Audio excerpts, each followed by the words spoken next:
భవానీ కథల ప్రపంచానికి మీకు స్వాగతం. ప్రియతమా నన్ను ప్రేమించు 6వ భాగం.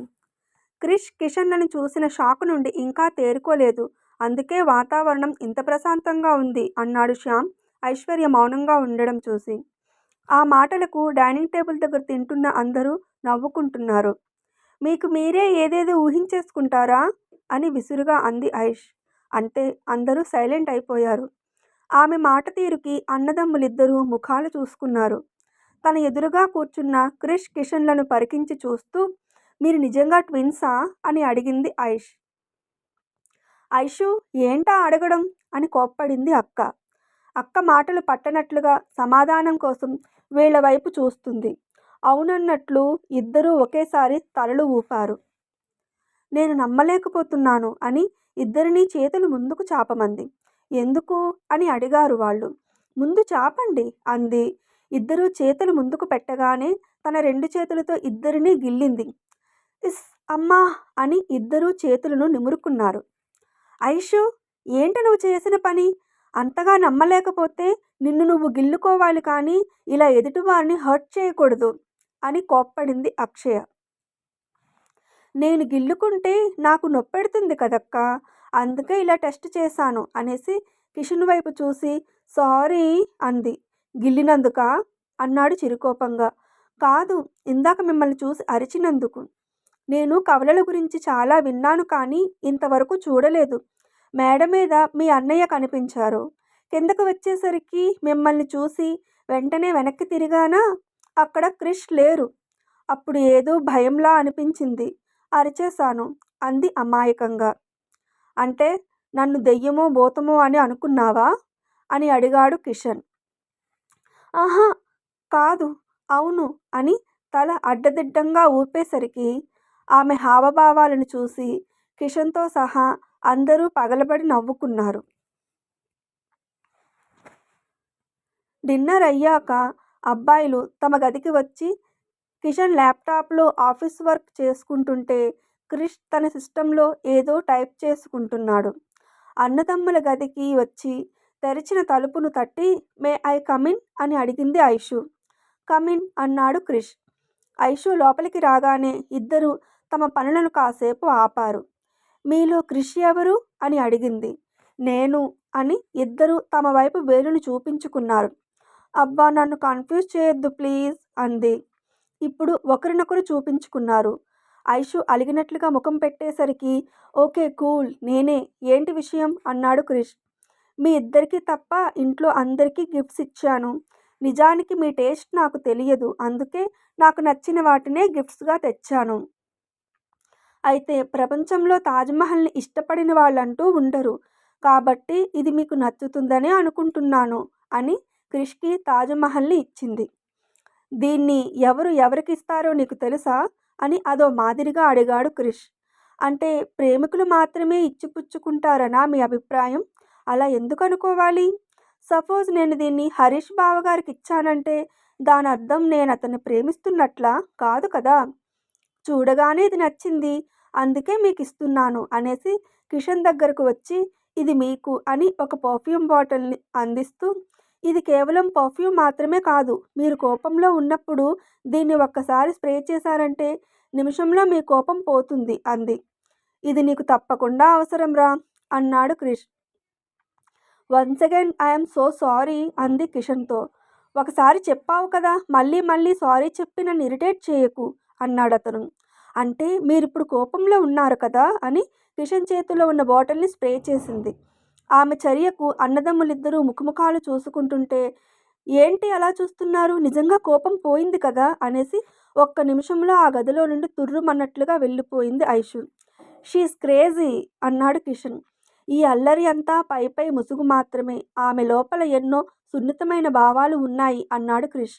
ఓ ఓ ఏంటి బ్రదర్, రేపటి షూటింగ్ కోసం డైలాగ్స్ ప్రాక్టీస్ చేస్తున్నావా లేక తాజ్మహల్ ప్రభావమా అని కామెంట్ చేశాడు కిషన్. నోరు ముయిరా ఇడియట్ అని నెత్తి మీద ఒక్కటిచ్చాడు క్రిష్. తల్లి తండ్రితో కలిసి రామారావు పనిచేస్తున్న కంపెనీ ఫంక్షన్కి అటెండ్ అయ్యింది వైషు. నిజంగానే ఏర్పాట్లన్నీ చాలా రిచ్గా ఉన్నాయి, కానీ ఆ వాతావరణం నచ్చలేదు ఆమెకు. తాతయ్య కొలీగ్స్తో బిజీగా ఉంటే తల్లి తండ్రి ఏదో మాట్లాడుకుంటున్నారు. ఇంతలో దూరంగా తన ఫ్రెండ్ గీత కనిపించింది వైషుకి. వెంటనే అక్కడికి వెళ్ళి ఆమెను పలుకరించింది. వావ్! What a surprise! నువ్వేంటిక్కడ అని ఇద్దరూ ఒకేసారి అన్నారు. మా డాడ్ ఇందులోనే జాబ్ చేస్తున్నారు అంది గీత. ఓ ఐ సీ, మా తాతయ్య గారు ఇక్కడ పనిచేస్తున్నారు అని ఆ ఇద్దరూ మాట్లాడుకుంటున్నారు. అప్పుడే వైషు సెల్ రింగ్ అయ్యింది. అమ్మా వైషు, ఎక్కడ ఉన్నావు? ఇక్కడ మీ మమ్మీ నీ గురించి కంగారు పడుతుంది అన్నాడు Mohan. Don't worry dad, I'm here. నాకు మీ ఇద్దరు కనిపిస్తున్నారు. నా ఫ్రెండ్ గీత కూడా ఈ ఫంక్షన్కి వచ్చింది. నేను తనతోనే ఉన్నాను. 5 నిమిషాల్లో అక్కడికి వచ్చేస్తాను అనేసి గీతతో మరి కాసేపు మాట్లాడి తన వాళ్ళ దగ్గరకు కదిలింది. అప్పుడే సెల్ మాట్లాడుకుంటూ అటుగా వెళ్తున్న వ్యక్తి చూసుకోకుండా వైషును గుద్దేసి కనీసం సారీ కూడా చెప్పకుండా ఆమె పక్క నుండి వెళ్ళిపోతున్నాడు. అతని ప్రవర్తనకు కోపం వచ్చి, excuse me, don't you have any manners? చూడకుండా గుద్దేసింది కాకుండా కనీసం సారీ కూడా చెప్పకుండా వెళ్ళిపోతున్నారు అని చాలా చిరాకుగా కోపంగా అడిగింది వైషు. ఆమె వాడిని నిలదీయకుండా ఉండి ఉంటే ఆమె జీవితం ఎంత బాగుండేదో. ఆమె స్వరానికి చిరాకుగా వెనక్కి తిరిగి I will call you later అని ఫోన్ పెట్టేసి what did you say, come again అన్నాడు వైషుని చూస్తూ ఆ వ్యక్తి. ఏమన్నానో వినిపించబట్టే కదా ఆగారు, ఇంకా అడగడం ఎందుకు అంది అంతే కోపంగా. అప్పుడే వైషుని కింద నుండి పై వరకు చూశాడు ఆ వ్యక్తి. రెడ్ కలర్ గాగ్రా, మ్యాచింగ్ గాజులు, చెవులకు మెడలోకి మ్యాచింగ్ సెట్, ఫ్రీగా వదిలేసిన హెయిర్లో దేవకన్యలా ఉన్న ఆమెను చూస్తూ యు సో బ్యూటిఫుల్ అన్నాడు. ఆ మాటకు ఎక్స్క్యూజ్ మీ అని ఆమె చిరాకుగా ముఖం పెట్టింది. నాకు అందం కోపం కలిసున్న ఆడవాళ్ళంటే చాలా ఇష్టం. You are really so beautiful and నీ కోపం కూడా నాకు నచ్చింది. నాకేది మనసులో దాచుకోవడం ఇష్టం ఉండదు. I'm so expressive. మనసులో ఒకటి ఉంచుకొని బయటకు ఒకటి మాట్లాడడం నాకు నచ్చదు. మనసులో ఏదైనా అనుకుంటే అది వెంటనే జరిగిపోవాలి. అవి పనులైనా మాటలైనా. బై ది బై, నా పేరు అంగద్. నాతో డేట్కి వస్తావా అని అడిగాడు. వాడి యాటిట్యూడ్, మాటలు, చూపులు ఏదీ నచ్చలేదు ఆమెకు. దాంతో వాడి మాటలకు అసహ్యపడుతూ అక్కడి నుండి వెళ్ళిపోబోయింది. ఆమె చేయి పట్టుకుని ఆపి నా ప్రశ్నకు జవాబు చెప్పలేదు అని అన్నాడు రెక్లెస్గా. లీవ్ మై హ్యాండ్ అని విసురుగా తన చేతిని విదిలించుకొని, ప్రతి చెత్త ప్రశ్నకి సమాధానం చెప్పడం నాకు నచ్చదు. పైగా నీలాంటి వెధవలు అడిగిన ప్రశ్నలకి జవాబివ్వాల్సిన అవసరం అంతకన్నా లేదు. నలుగురిలో సీన్ క్రియేట్ చేయడం ఇష్టం లేక ఊరుకున్నాను. లేకపోతే నా చేతిని తాకిన మరుక్షణమే నీ చెంప పగిలిపోయి ఉండేది అనేసి తండ్రి దగ్గరకు వెళ్ళిపోయింది వైషు. ఆమె వెళ్ళిన వైపే కోపంగా చూస్తుండిపోయాడు అంగద్. కాసేపటిలో ఫంక్షన్ స్టార్ట్ అయింది. విక్రమ్ స్టేజ్ మీదకు వచ్చి అందరికీ నమస్కారం. ప్రతి సంవత్సరం సింపుల్గా చేసే ఈ కార్యక్రమాన్ని ఈరోజు ఇంత భారీగా సెలబ్రేట్ చేయడానికి కారణం ఉంది. 25 సంవత్సరాల క్రితం మా మామగారి పేరు మీద నేను ఈ కంపెనీని ప్రారంభించాను. అంటే ఇది సిల్వర్ జూబ్లీ ఇయర్. దీని అభివృద్ధికి సాయపడిన అందరికీ నా కృతజ్ఞతలు అనేసి మరి కాసేపు ప్రసంగం అయ్యాక అందరూ భోజనాలు చేస్తున్నారు. అదిగో అతనే మా ఎండి కొడుకు అంగద్ అని మోహన్కి చూపించాడు తండ్రి. అప్పుడే వైషు కూడా అంగద్ని చూసింది. వాడు డైస్ మీద నుండే నాలుకతో తన పెదవులను తడుపుకుంటూ ఎప్పటి నుండో వైషునే చూస్తున్నాడు. వాడి ఆకలిగొన్న చూపులు, ప్రవర్తన చూసి ముఖం తిప్పేస్తూ చిచ్చి, ఇరిటేటింగ్ ఫెలో, అంత డబ్బుందనే వాడికంత పొగరు అని అనుకుంది మనసులో. ఐశ్వర్యకు ఇక్కడ కాలేజ్లో అడ్మిషన్ తీసుకున్నాడు హరీష్. రాత్రి అందరూ భోజనం చేస్తుంటే సడన్గా బావగారు అని పిలిచింది హరీష్ని. ఏంటి మరదలు గారు అన్నాడతను. అడ్మిషన్ అయిపోయింది కదా, మనం కాలేజీకి ఎప్పుడు వెళ్తున్నాం అంది. నేను కాలేజీకి వెళ్ళడం మానేసి చాలా సంవత్సరాలు అయిందమ్మా. కాలేజీకి మనం వెళ్ళట్లేదు, నువ్వు వెళ్తున్నావు. అయినా కాలేజీ తెరవడానికి ఇంకా 4 నెలల రోజులు టైం ఉంది. అంతవరకైనా వాళ్ళని ప్రశాంతంగా ఉండని అన్నాడు హరీష్.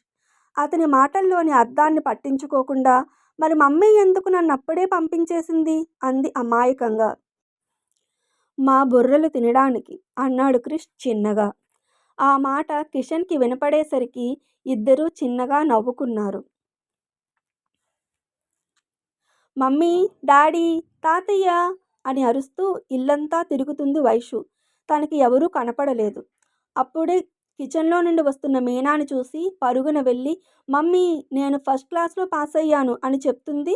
ఆమె నోట్లో స్పూన్తో పాయసం పెట్టింది తల్లి. ఏంటి మమ్మీ, నేను గుడ్ న్యూస్ ఇప్పుడేగా చెప్తున్నాను, మరి ఇది ఎలా అని అడిగింది. నువ్వు ఫస్ట్ క్లాస్లో పాస్ అవుతావని మాకు ముందే తెలుసురా అన్నాడు తండ్రి. నా మనమరాలు ఇప్పుడు గ్రాడ్యుయేట్ అని గర్వంగా అన్నాడు తాత. మమ్మీ, నేను రేపటి నుండి ఇంటర్వ్యూస్కి అటెండ్ అవుతాను అంది ఆనందంగా. అప్పటి వరకు నవ్వుతున్న మీనా సీరియస్గా ముఖం పెట్టేసి కుదరదు అంది. అదేంటి మమ్మీ, నేను జాబ్ చేయడానికి ఒప్పుకున్నావు కదా, మరి ఇప్పుడు వీల్లేదంటున్నావేంటి అంది బేలగా. ఇప్పుడు నేను జాబ్ చేయొద్దనలేదు, ఇక్కడే ఇంటర్వ్యూకి అటెండ్ అవ్వద్దన్నాను. ఎందుకంటే ఇకపై మనం వైజాగ్లో ఉండట్లేదు, మీ డాడీకి హైదరాబాద్ ట్రాన్స్ఫర్ అయ్యింది అంది తల్లి. అదేంటి మమ్మీ అని అయోమయంగా అడిగింది. అదేంటో మీ డాడీనే అడుగు అంది తల్లి. ఏమైంది డాడీ, సడన్గా ఈ ట్రాన్స్ఫర్ ఏంటి అని అడిగింది. నాకు అసిస్టెంట్ మేనేజర్ నుండి జీఎంగా ప్రమోషన్ వచ్చింది, దాంతోపాటే ఈ ట్రాన్స్ఫర్ కూడా అన్నాడు తండ్రి. షిట్, ప్రమోషన్ వచ్చిందని ఆనందపడాలో ట్రాన్స్ఫర్ అయ్యిందని బాధపడాలో అర్థం కావట్లేదు అని తాతయ్య వైపు చూసింది. అలా నా వైపు చూడకు, నేను ఆల్రెడీ హైదరాబాద్ బ్రాంచ్కి ట్రాన్స్ఫర్ కోసం మెయిల్ పెట్టేశాను అని అన్నాడతను. చిచ్చి, అందరూ మెంటల్గా కూడా ఫిక్స్ అయిపోయారు. సరే, ఇంతకీ మనం ఎప్పుడు బయలుదేరాలి అంది. ఎల్లుండే అంది తల్లి. అంటే ప్యాకింగ్ ఇప్పటి నుండే స్టార్ట్ చేయాలా అని మొదలుపెట్టింది. సామానంతా వ్యాన్లో పెడుతున్నారు పనివాళ్ళు. డాడీ, నా స్కూటీకి ఏమైనా అయ్యిందంటే నేను ఒప్పుకోను అని వార్నింగ్ ఇచ్చింది వైషు తండ్రికి. ఒక్క నిమిషం ఆగు, దాన్ని నీకు కొనిచ్చింది నేను, మరి నువ్వు రివర్స్లో నన్ను బెదిరిస్తున్నావేంటి? ఇప్పుడు నేను నీకు చెప్తున్నాను, స్కూటీకి ఏమైనా అయితే నేను ఒప్పుకోను అన్నాడు మోహన్.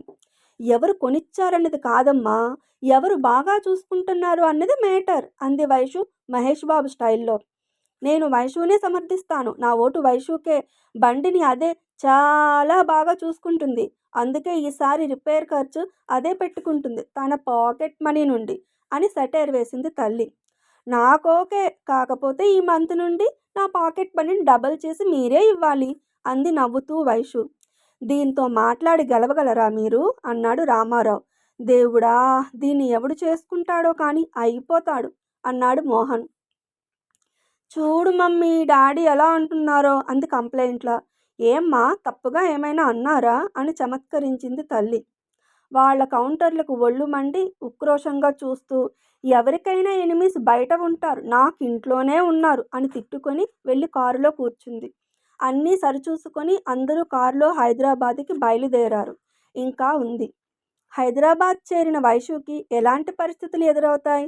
అంగది కంట్లో పడ్డ ఆమె క్షేమంగా ఉంటుందా? గెస్ట్ చేసి కామెంట్ చేయండి ఫ్రెండ్స్. అలాగే ఈ అప్డేట్కి లైక్ కొట్టి నా ఛానల్ని సబ్స్క్రైబ్ చేసుకోండి ప్లీజ్. అప్పుడైతే నా అప్డేట్స్ నోటిఫికేషన్ మీకు వెంటనే వస్తాయి. సరే, కాల్ గర్ల్ అప్డేట్తో మళ్ళీ మీ ముందుకు వస్తాను. అప్పటి వరకు సెలవు.